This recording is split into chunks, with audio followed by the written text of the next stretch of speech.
श्री शर्वाणी वेताळ साई भक्तांची वर्सुकी पदयात्रा शुक्रारा म्हळ्यार 21 फेब्रेराक साळगांवच्या श्री शर्वाणी वेताळ देवळांतल्यान कुडाळ साई मंदिरात वचपाक भायर सरली।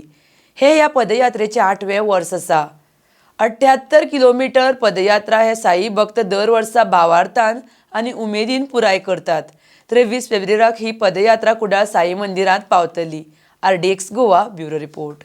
शर्वाणीक नमन करून तशेंच साई बाबाक वंदन करून श्री साई भक्त साळगांव हांची ही 8वी पदयात्रा जी श्री शर्वाणी देवळांतल्यान भायर सरल्या ती 23 फेब्रुवारी 2025 आयतारा दिसा कुडाळ साई मंदिरात पावता। हांव साई बाबा कडेन मागता की सगळ्या वारकऱ्यांक चलपाक बरी शक्त दिवची।